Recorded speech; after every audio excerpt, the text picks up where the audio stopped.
Okay, in this video, we're going to set up Pro Tools for how to lay back, how to print your mix. And essentially, we're setting up our Pro Tools session at the beginning of our workflow so the end of our workflow, that is recording and bouncing our mix, works well. And there's two ways to do this in mixing in the box. I mean, there's more than two, but there's two basic concepts. One is the simple way, where I hold Option down and I take all of my tracks and I route them out of 1 and 2. I will immediately be able to hear it because in this room, 1 and 2 feeds the speakers. And when I'm ready to print the mix, I just go File, Bounce to Disk. But you're not allowed to do this simple method in the Hybrid Mix Lab. It is there's a much better way of doing it. It's more complicated and it will teach you a bunch of important concepts. So what we're going to instead do, I'm going to reset how it was. I'm going to hit Option, which I'm having a hard time doing. And I'm going to hit Option and I'm going to put all my tracks back to nowhere. And now this time, starting fresh, I'm going to Option click, take all my tracks and send them to bus 1 and 2. So now I'm sending to a pair of buses. Buses don't feed outputs, can't hear it. And what I'm going to do is I'm going to right click on the name bus 1 and 2 and I'm going to rename this Mix Bus. Now all my tracks go to the mix bus, and I need to set up a master fader for the mix bus. So what I'm going to do is I'm going to create a new track. A couple different ways to do that in Pro Tools, but one would be track new. And I'm going to make it an aux input. I'm not making a master fader, I'm making an aux input. I'm going to make it stereo. I'm going to make it. There it is. I'm going to drag it to the left because that's where I always put them in my Pro Tools sessions, on the far left. And I'm going to double click and I'm going to name that my master fader, or MF, or mean master fader, or something cool. I'm going to call it master. And importantly, I'm going to source this from our mix bus. Mix bus. And now if I press play, I'm going to hear my mix coming through the master fader. And why did I create a master fader? So I could put a bus compressor on it, so I could put a bus EQ, and I could adjust the volume. Okay, important thing though is I need to solo safe the master fader. If I don't, when I solo something over here, I won't hear my mix because I'll have to solo here too. And that is really lame to have to solo in 2 places. So what you do is you hold the Command key down and you solo your you solo safe your master fader. Now when you solo over here, it comes through your master fader. Okay, cool. We're kind of set up. This would work. We could use the bounce to disk feature at the end, but this is not what we want to do. We need to do it to do a setup for an internal layback. We need to set up a track that this master fader can record to.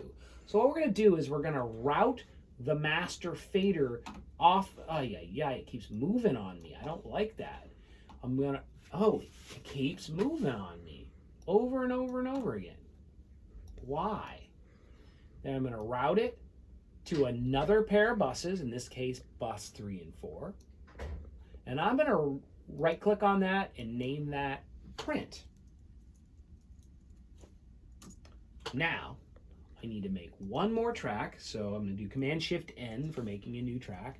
I'm going to make it stereo. I'm holding Command and arrow key. Makes it a stereo audio track. Hit create. Again, I'm going to slide that all the way to my left because that's how I roll. And I'm going to name that my print track. And really, you should name it what your final mix is going to be named. And if you want to follow NESCOM for proper naming, it's going to be Mix 1, Ferguson, E, Eric, whatever the date is in some weird order. Year first, 2020, 01, 09. That's really my name of my mix, right? That's the file you're going to turn in. And you're going to source this track from this master fader. So I'm going to select mix bus. And sorry, that was wrong. I want to source it from the print bus, right? Because the mix bus is feeding the master fader and the master fader is feeding the print track. And then this can go right out 1 and 2. Very importantly, I want to solo safe this too, so I don't have to do any stupid double soloing. And critically, I put this track in input. Now, I can hear my mix. The mix is actually going through the master fader. It's actually going through this print track as well. And it's cool. I can mix and mix and mix. And when I'm done with my mix and I'm ready to record, I just arm the track. I'm going to go to the edit window, and you can see what we've created here is here's our master fader, and there's our edit. When I'm ready to print, select your song, and I'm going to record, right? Record, play. And there's my mix being recorded. And there's a lot of advantages to this. Namely your stored mixes in your session. You can go back to it, you can update it, you can punch in on a mix. There's all kinds of things you can do. So this is the way to do it. That's how to set it up. But I want to show you one super advanced trick that's really effective. And you need to know about it.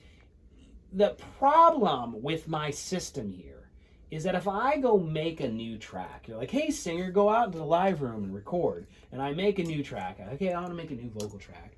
And I arm the vocal track. Look where the vocal track gets sent. Let's drag it away from the vocal track ends up going out of 1 and 2.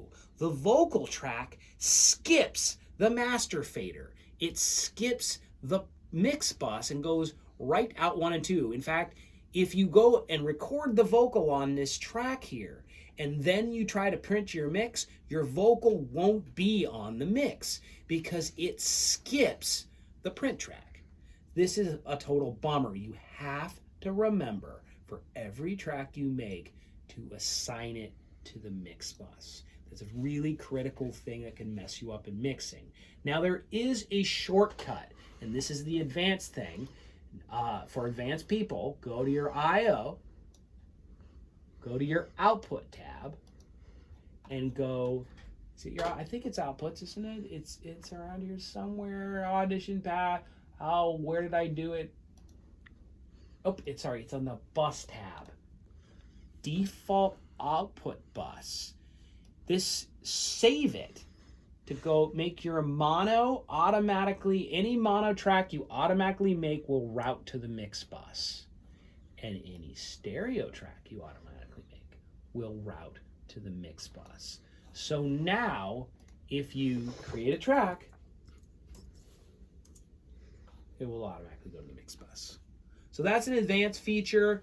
You don't necessarily need to learn it now, but it's really effective if you want to be a power user and in doing internal layback.